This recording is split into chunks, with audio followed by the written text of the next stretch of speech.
Earthworm, also known as Lumbricus terrestris. This herbivore can grow up to 14 inches long and weigh up to 11.2 grams. It's commonly found living in soil, feeding on live and dead organic matter.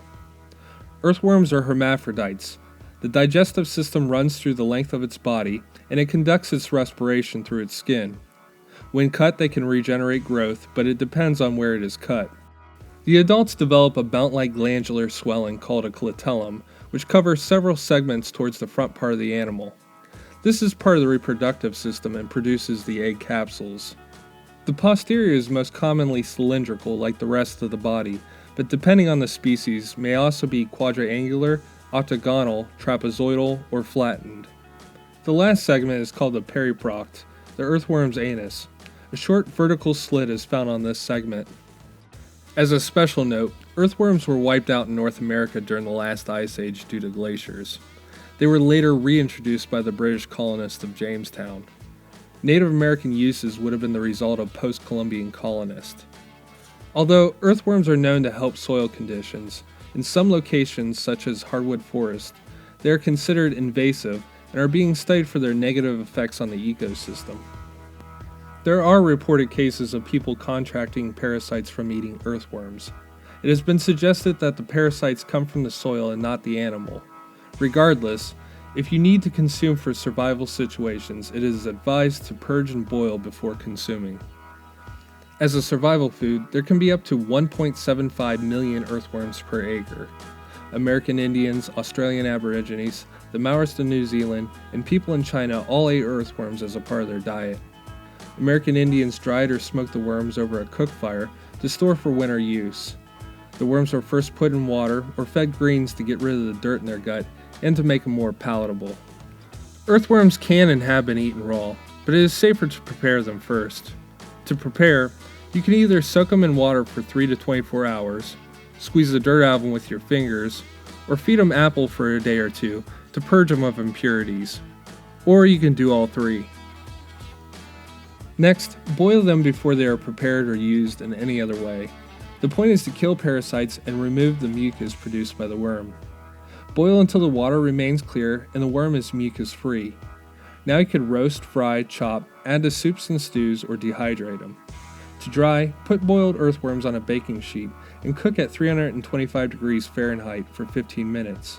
Once dried, they could be ground into a powder and added to flour. Drying them mellows out the bitter taste. They can also be rolled in flour that has been mixed with paprika, salt, and pepper, and then deep fried until crisp. Medicinally, earthworms have been used to treat acne, lower cholesterol, improve endurance, lower blood pressure, increase appetite, treat digestive tract infections such as typhus, dysentery, diarrhea, and other stomach disorders such as ulcers.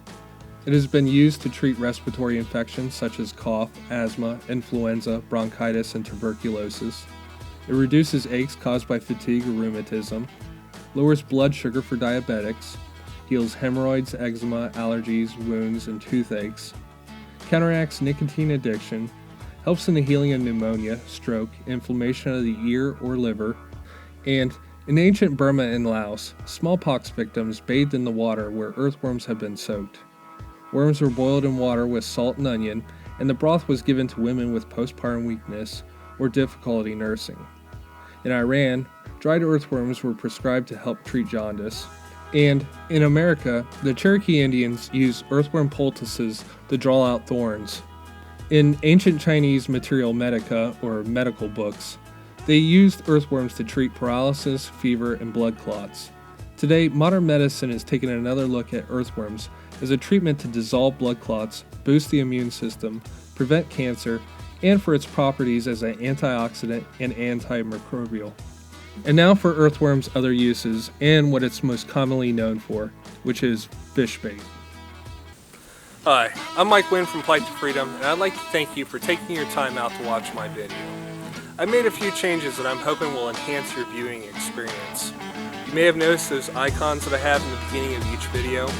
Well, now there are hidden annotations there, and if you're on your home computer, take your mouse and scroll over the icon in the beginning of each video and click on one of those icons, and that will allow you to skip forward in the video to anything that you're most interested in. Likewise, at the end of every video, I'll have an end card just like you're seeing now, with those same icons off to the side. Feel free to click on any of those and rehash or revisit something you may have missed or just want to go over again.